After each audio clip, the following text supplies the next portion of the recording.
So I've got a Chicago Pneumatic. It is the, barely read it now, 9541 half-inch drive impact.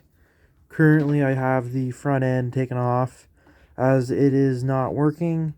Before I rebuilt it, I thought, okay, I'll try it out, and it didn't have any power. You could just grab the socket, and when it was spinning at full speed, and it would not hold any load. It wouldn't turn over a hand threaded bolt or anything. And you got it going now. It'll spin fine. Sounds okay. It's lubricated. I don't want to grab the spline shaft. It wouldn't be very comfortable, and I don't want to risk ruining the spline shaft to test. I don't want to grab it and test it.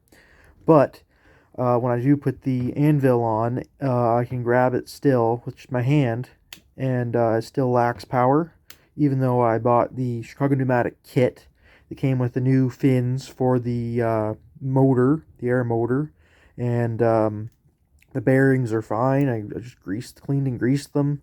Everything on it, I completely dismantled it, let it soak in some paint thinner, just some Varsol for like a few hours, and scrubbed it, and it was clean.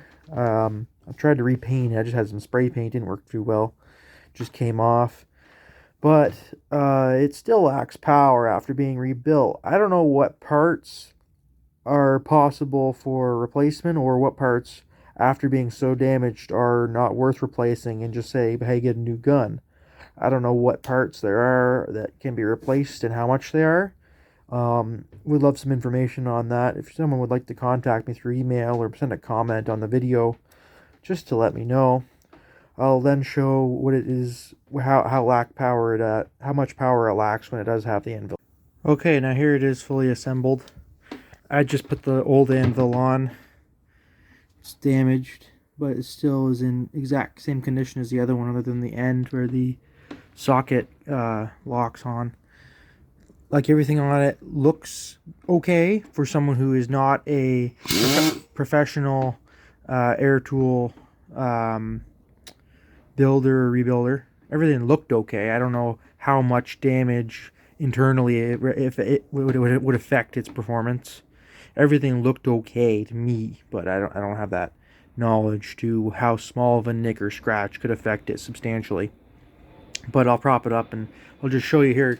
We've got 90 psi. Maybe I'll crank it up a little more. It's supposed to be at 90 psi for it to be running. That's what the instructions say. So I'll have it, right there. I guess 100. Like, just for proof that it's at lots of pressure, and it still isn't performing well after being rebuilt. So here, I'll prop it up. And again, it's spinning over, but no power. Put the socket on. We'll spin.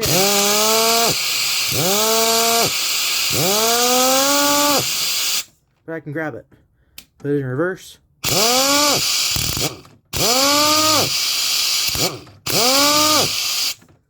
Doesn't have any power. I can grab it easily. And I don't know what to do about it. But that being said, I was on eBay looking for a larger gun, and I stumbled across a Matco 3/4 inch drive air gun. So I thought that was a good buy.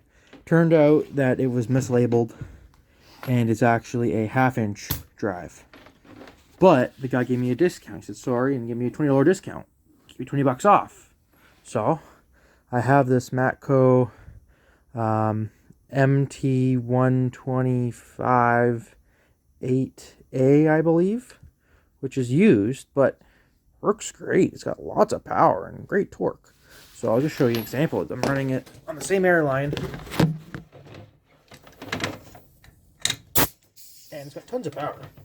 A lot louder, but I can't even hold the socket, it just spins in my hand because it's so powerful.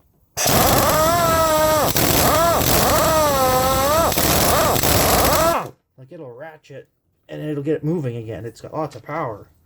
So I know my air pressure isn't the problem, and my strength, I know I can hold the socket on that one decently for as powerful as it is, and then this one's just kaputski probably. But again, it would be good to have it working. I have a spare or something. So if someone has a little bit of knowledge on what parts maybe crucially are damaged, whether it's worth paying a little bit for those parts, or if it's just toast, then let me know, and I'll just have a parts gun, I guess. Not that any of these parts are good for anything, if they are damaged. But thank you for watching, and let me know if you have any information about it. And if you have any information about the Matco gun, whether it's a good gun or not, how long it'll last. I don't really know any specs about it. It was really cheap, so I just bought it. Maybe it's no good, but I think it works good for simple things. It takes car lug nuts off, and seems quite powerful so far. And any information about a Matco 1/4 inch drive air ratchet. Again, I got one online from eBay for like $30, and I thought, oh, I'll try this out. So it seems like it's okay. Any information about that, maybe it's a good tool, maybe it's a bad tool, I'd appreciate knowing. You can contact me through my email, which will be in the description. Check out, I have a account on Instagram for my projects and my car and a few other off-road vehicles. Let me know. If you find anything interesting, give me a shout. And thank you.